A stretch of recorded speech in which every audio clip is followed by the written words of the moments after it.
Pakistan cricket at its best. 1 minute down, next minute up.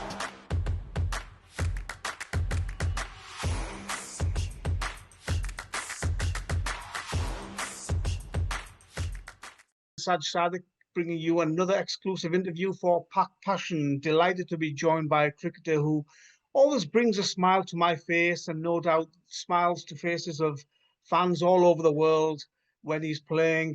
He's played 2 tests for South Africa, 55 ODIs and 70 T20Is, 73 wickets in ODIs, 89 wickets in T20Is for South Africa. He is South Africa's leading T20I wicket taker of all time. Made his domestic debut 2009, international debut in 2016. And these days he's playing a lot of franchise cricket because he remains a very popular pick.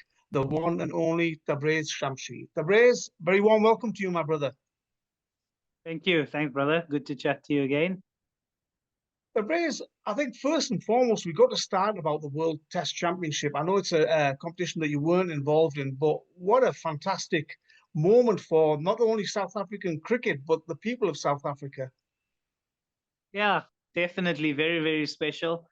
Obviously, even the guys that weren't part of it, we've had our history as South African cricket of heartbreaks and stuff in, major tournaments. So just to watch the guys, finally do it and break the curse, so to speak.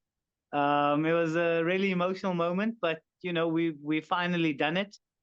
And I think it's going to be the first of many, many trophies that South Africa is going to win in the future. And it's good to get that monkey off the back. The chokers tag, it's gone now. Yeah, for sure. But I think it was a long time coming. If you look at our recent history in ICC events, we just kept on getting closer and closer and closer.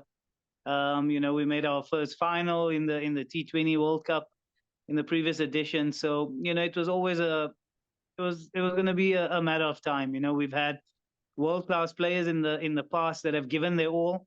Unfortunately, we weren't able to win it in the past. But there's always that first one that you win, and then you don't stop after that. So I hope that's going to be the case for South African cricket. You mentioned about world-class players, and in the past, South Africa has had some great individuals. Too many to name in this interview, but perhaps that cohesion, that sort of that unity hasn't been there. But this time around, even though they didn't have some huge names, that their unity prevailed, didn't it? Look, cricket's a funny game, If it was played on paper and things like that, we would have won 7 World Cups already. Funny things happen on the field. And of course, we've had some great players representing the country, giving their all, trying to win the trophy. And it's just, something just always happened and we couldn't cross the line. Not to say that the current crop are not world-class players because they've just won a major tournament. So, of course, a lot of the guys might not be household names, but, they are obviously amazing cricketers. That's why they're holding that test mace. As a follower of Pakistani cricket, I'm really jealous of the talent that South Africa keeps on producing. One player retires or leaves and you seem to have 2 or 3 players who can step in. I mean, how is it that that talent keeps on coming through, Tabraiz? Look, we have a very strong school sporting culture. So, all the major schools have a lot of sports. There's good rivalry. There's a good structure.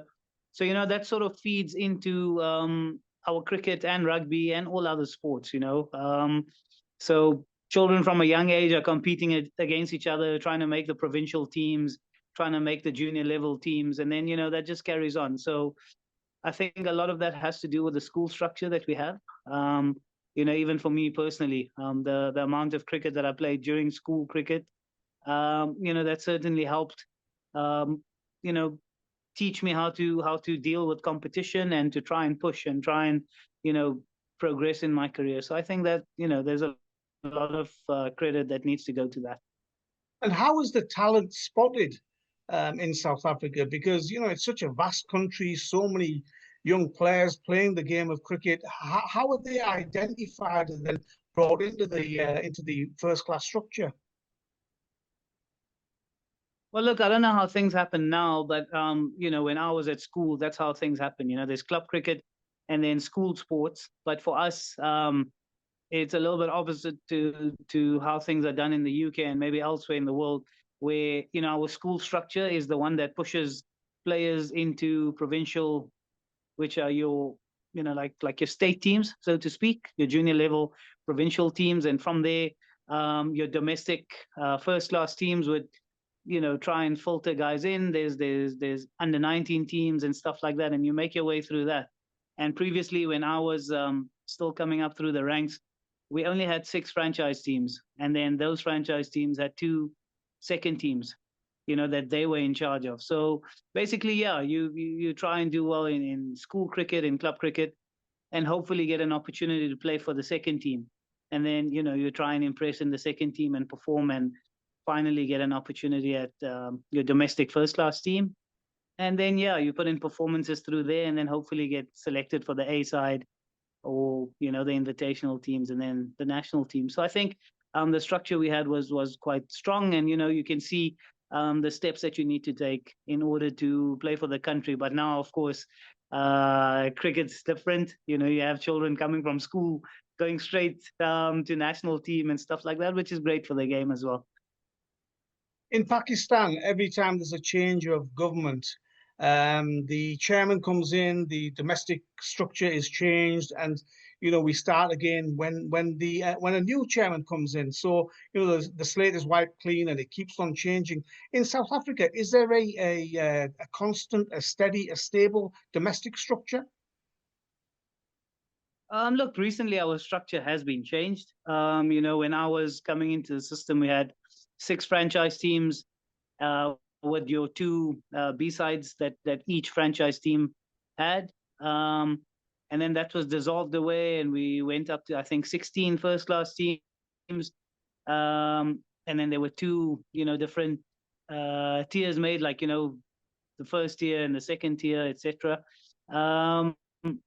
But yeah, I think stability is what players need. Stability is what teams need. As long as the players are settled, they know what the structure is. I think that's when you get the best performances. So yeah, personally, I preferred the way it was before, where it was 6 first teams and 12 B teams, second teams.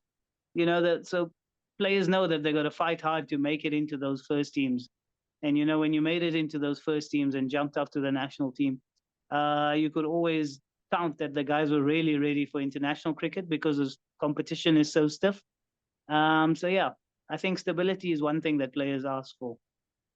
But it seems like whatever the structure, the players that come into South African international team, it's almost like they're ready for international cricket. So, and they seem like sometimes they've played 50 matches already at the international level. Yeah, I think it's because people in South Africa are reluctant just to, push guys up just because they've had one good season or one good tournament. It's almost always a case of seeing the guys in their second season and their third season, because first season sometimes can be easier than your second season, because bowlers don't know how you bat or what your weaknesses are, and same for a bowler as well. Batters probably don't know your variations or your skill level. And so your second season is always the most important one. That's what I've heard in our structures, and that's definitely the case. People might come onto the scene and do well, but then in their second season they don't do as well, because guys have learned and seen how they play, etc. So yeah, and obviously you'll get your special guys like Kagiso Rabada and Dewald Brewers, Luandro Pretorius, those type of players.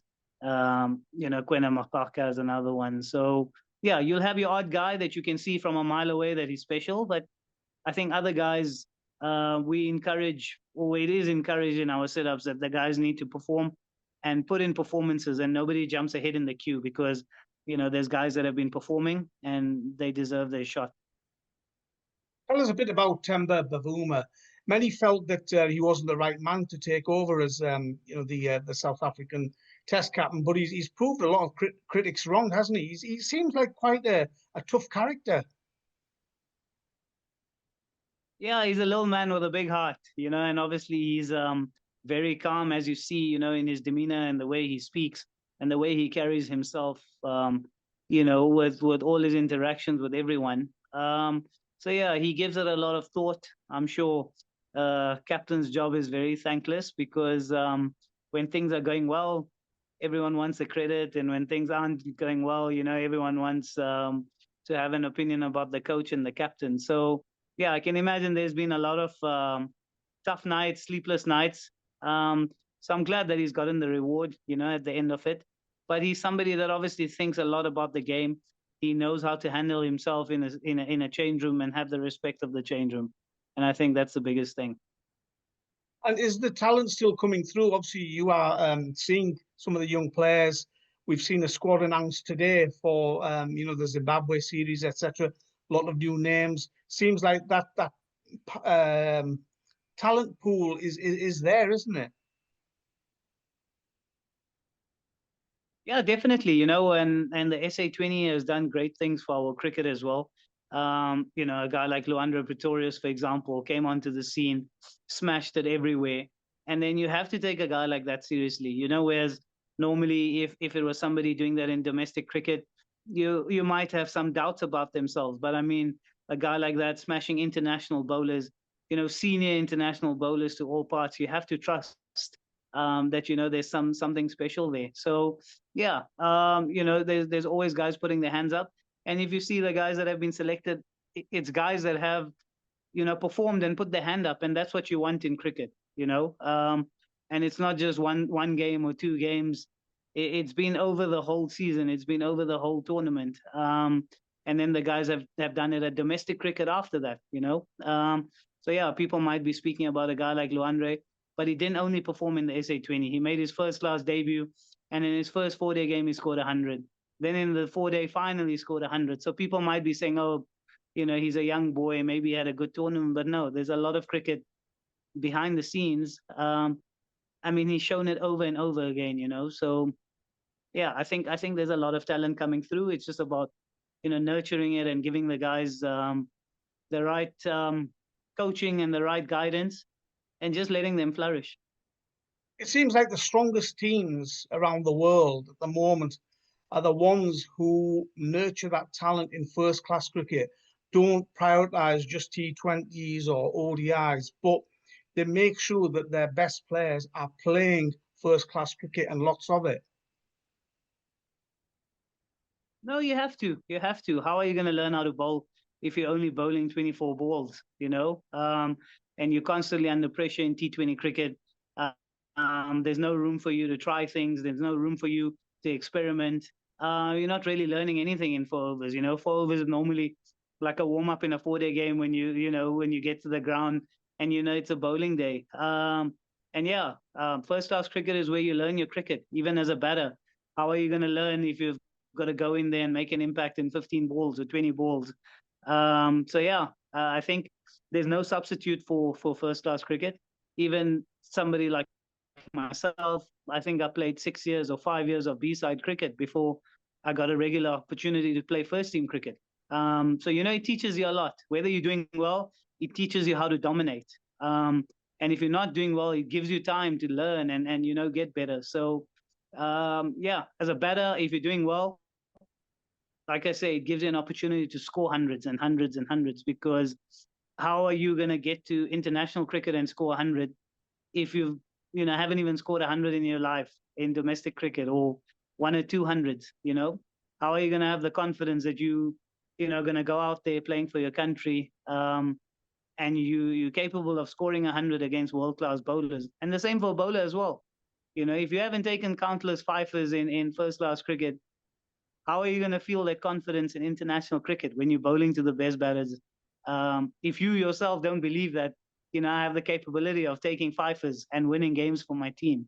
So I think that kind of education that I got is something that really helped me. And yeah, it's a little bit unfair at times when, youngsters are just pushed through. These are good players, but then they get exposed and then get written off. So I think, proper care needs to be taken in that sense, and allow the guys an opportunity to learn the game and then come through when the time is right. A bit about yourself now, Tabraiz, and how could they have the Pakistan Super League without you? I was shocked that nobody picked you. Yeah, it's a competition that I enjoy playing in, of course. But that's how things go sometimes, you know. And it was a lovely opportunity for me to spend more time at home with my son and my wife.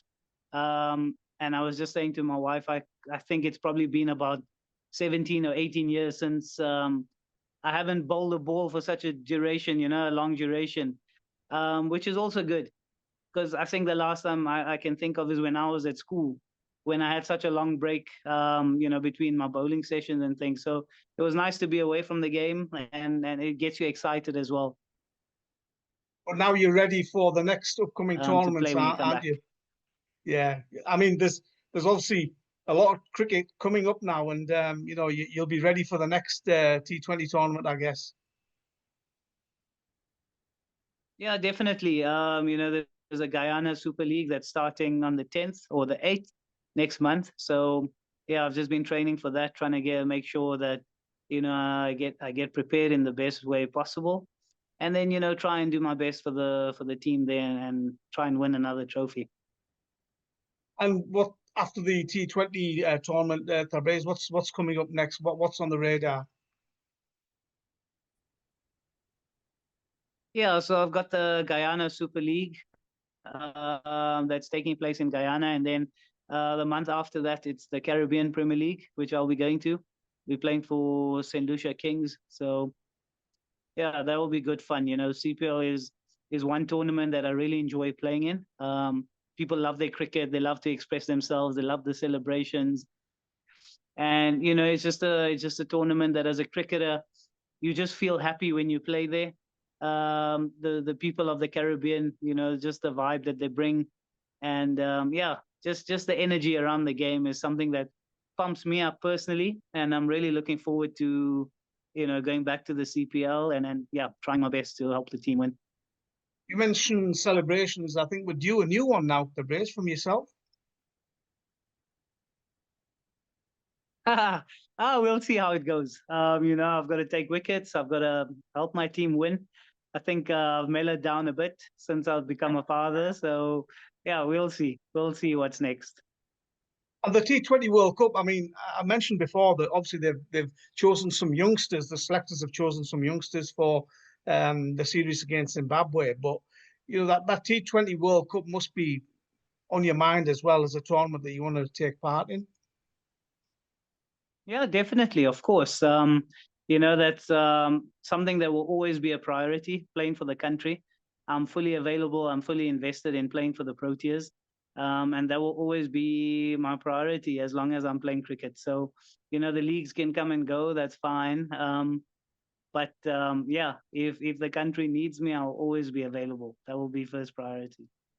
And finally, I mean, with all due respect, in the past, I think when players got to 33, 34, 35, that was pretty much it. You know, their domestic cricket finished. There was no franchise cricket for them. But franchise cricket now, T20 leagues, has been a blessing for so many players, hasn't it? Yeah, look, I think also the way the game has evolved, you know, you don't think of guys in their mid-30s as being at the end of their careers, you know. I think players have learned how to manage themselves, and what's required, you know, from the game. So, yeah, look, the game evolves, and so have the players as well. Tabraiz, really appreciate your time. Thank you very much. All the best for the future. Keep taking wickets, keep entertaining, and you know, keep smiling. Thanks, brother. Good to see you. Thank you very much. Take care.